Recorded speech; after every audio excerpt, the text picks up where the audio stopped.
How do choose ಈ subjects ಅಂದ್ರೆ ಈಗ I inspire by the subjects. I don't choose. ನನಗೆ ಏನ್ ಇನ್ಸ್ಪೈರ್ ಮಾಡುತ್ತೆ ಅದನ್ನ. ಅಂದ್ರೆ ಈ ಉದಾಹರಣೆಗೆ ಬೆಲ್ ಬಾಟಮ್ ಸೀಡ್ ಏನ್ ಗೊತ್ತಮ್ಮ ಸರ್? ಕೋಲಾರಲ್ಲಿ ಟೇಕಲ್ ಅಲ್ಲಿ ಯಾವ್ದೋ ಒಂದು ಪೊಲೀಸ್ ಸ್ಟೇಷನ್ ಇತ್ತಂತೆ, ಕೋಲಾರ ಹತ್ರ ಟೇಕಲ್ ಅಂತ. ಆ ಪೊಲೀಸ್ ಸ್ಟೇಷನ್ ರಾಬರಿ ಆಗಿ ಹೌದಾ ಅಂತ ಹೇಳಿ ಒಂದ್ ನಗು ಬಂತು ಗೊತ್ತಾ?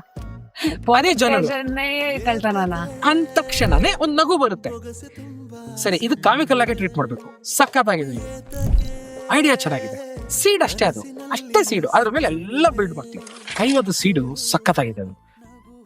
ಸರ್ 1983 ಸೆಪ್ಟೆಂಬರ್ 12ನೇ ತಾರೀಕು ಮಧ್ಯಾಹ್ನ 3 ಗಂಟೆಗೆ ಗಂಗಾರಾಮ್ ಬಿಲ್ಡಿಂಗು ಕಪಾಲಿ ಥಿಯೇಟರ್ ಮೇಲೆ ಬೀಳುತ್ತೆ. ಅಣ್ಣೋಳು ಭಕ್ತಪರವಾದ ಸಿನಿಮಾ ನಡೀತಾ ಇರುತ್ತೆ. ಹೆಚ್ಚು ಕಮ್ಮಿ ಅದೇ ಸಮಯಕ್ಕೆ ಈ ಕಡೆ ಚಿಕ್ಕಪೇಟೆನಲ್ಲಿ ವಿಜಯಲಕ್ಷ್ಮಿ ಥಿಯೇಟರ್ ಹಿಂಭಾಗ ಒಂದು ಹೆಣ್ಣಿನ ಮೇಲೆ ಅತ್ಯಾಚಾರ ಆಗುತ್ತೆ. 3 ಜನ ಅತ್ಯಾಚಾರ ಮಾಡ್ತಾರೆ. ಹೌದಾ? ಏನದು ಲಿಂಕು?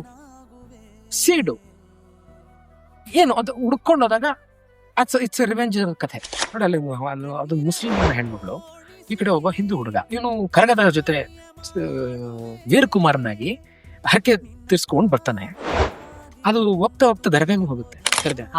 ಕರಗಾಟ ದರ್ಗಾ. ಆ ಲಿಂಕ್ ಅಲ್ಲಿ ಅವನ್ಗೆ ಒಂದು ಮುಸ್ಲಿಂ ಹೆಣ್ಣಿನ ಜೊತೆ ಪರಿಚಯ, ನಂಟಸ್ತಿಕೆ, ಪ್ರೀತಿ, ಪ್ರೇಮ ಎಲ್ಲವೂ ಶುರು ಆಗುತ್ತೆ. ಆ ಪ್ರೇಮ ಎಷ್ಟು ಗಾಢವಾಗಿರುತ್ತೆ ಅಂತಂದ್ರೆ, ಇಲ್ಲಿ ಅದೇ ಟೈಮ್ಗೆ ರೌಡಿಸಂ ಎರ ಜಯರಾಜ್ ಅವ್ರದ್ದು, ಕೊತ್ವಾಲ್ ಅವ್ರದ್ದು, ಈ ಕಡೆ ತಿಗಂಡ್ರಪೇಟೆ ಗೋಪಿ ಅವ್ರದ್ದು, ಈ ದ್ವೇಷದ ಮಧ್ಯದಲ್ಲಿ ಈ ಪ್ರೇಮಿಗಳ ಪ್ರೇಮ ಸಿಗಾಕೊಂಡ. ಅಲ್ಲಿ ಕೈಮಾ ಅನ್ನುವ ಇನ್ನೊಬ್ಬ ದೊಡ್ಡ ದೈತ್ಯ ಹುಟ್ಟುತ್ತಾನೆ. ಅವ್ರನ್ನ ಸಂಹಾರ ಮಾಡ್ತಾನೆ. ಅದಾದ್ಮೇಲೆ ಪೆನ್ ಡೌನ್ ತರ ಕತ್ತಿ ಡೌನ್ ಮಾಡ್ಬಿಟ್ಟು, ನನಗೂ ಇದಕ್ಕೂ ಸಂಬಂಧ ಇಲ್ಲ, ನಾನು ಅವಳ ಜೊತೆ ಬಾಳ್ಬೇಕು ಅಷ್ಟೇ, ರೌಡಿಯಾಗಿ ಮೆರಿಬೇಕಾಗಿಲ್ಲ ಅನ್ಕೊಂಡು ಹೊಟ್ಟೋಗ್ತಾನೆ. ಇದು ನಡೆದಿದ್ದು. ಸಖತ್ತಾಗಿದೆ ಗುರು ಇದು ಅನ್ಸಿ ಎತ್ಕೊಂಡೆ. ಫುಲ್ ವಿಡಿಯೋನ ನೋಡಿ ಆನ್ ರ್ಯಾಪಿಡ್ ರಾಶ್ಮೀಸ್ ಯೂಟ್ಯೂಬ್ ಚಾನಲ್.